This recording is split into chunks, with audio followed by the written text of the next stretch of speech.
Remember how in the last video I told you that if Thomas Keller came to dinner, I'd serve him a chicken breast? You guys didn't think it was just any chicken breast, right? I mean, it's Thomas Keller. To make this dish worthy of this great chef, I'd sauce it with porcini sauce, and that's what we're making today. At least an hour before making the sauce and up to a day ahead, soak 20 grams of porcini mushrooms in a cup of boiling water. Yes, it's okay to eyeball the mushrooms and even the water. Make sure you use porcini imported from Europe. Doesn't have to be Italy. Mine are often from Bulgaria. American porcini aren't nearly as aromatic. This is also a good time to put a tablespoon of unsalted butter in a little bowl and let it come to room temperature. By the time we use it, we'll need it to be easily mashable. After cooking your chicken, pour out the excess fat and wipe the lip of the pan so that the grease doesn't end up on the outside. Pour in a quarter cup of dry white wine and set the pan over high heat.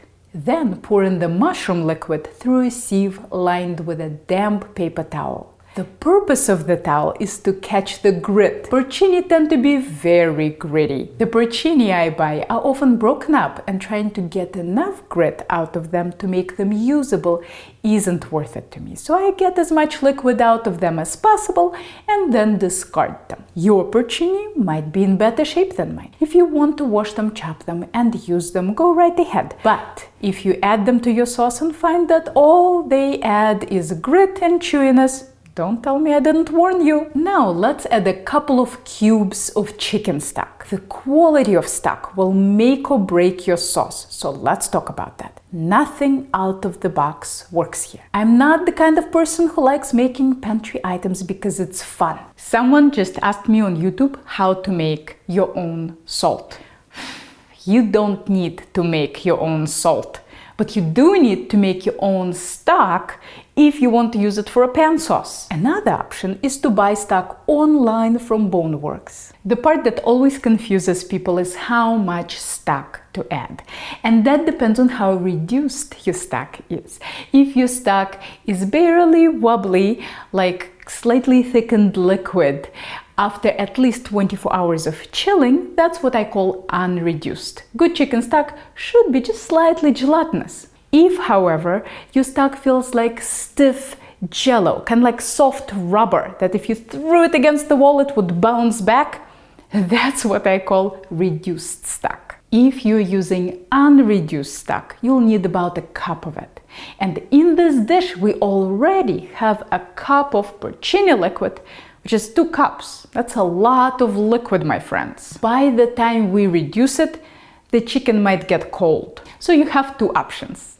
Option 1 is to use unreduced chicken stock to soak your porcini. The downside of this option is that you will waste some stock. That's the part that the porcini and the paper towel will absorb. Option 2 is to boil down your stock about 4 times to make it more concentrated. In other words, we'll take 1 cup of stock and turn it into a quarter cup of stock. Then we can soak porcini in water so that they don't steal our precious stock, and add just a quarter cup of stock to our pan.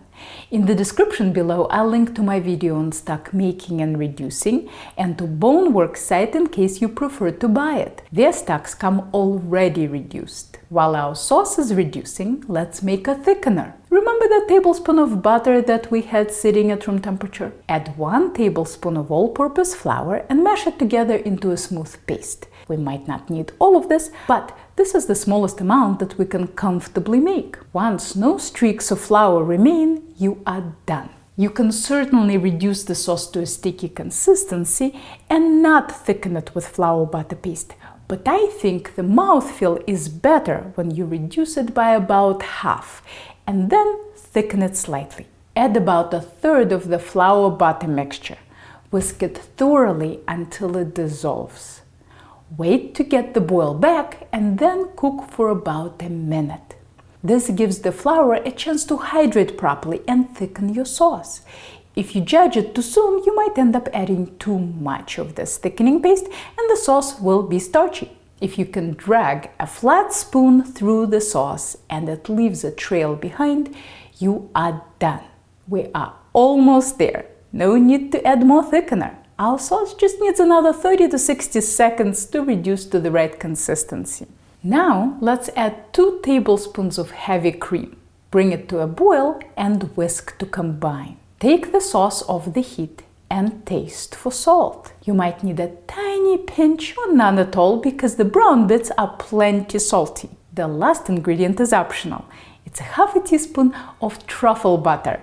The sauce is wonderful even without it, but with a hint of truffles, it's really something. In the end, our sauce should be silky and glossy.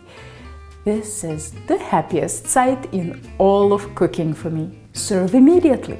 Pan sauces congeal if you let them sit. I've made this dish gazillion times, but every time I taste it, I fall in love with it all over again.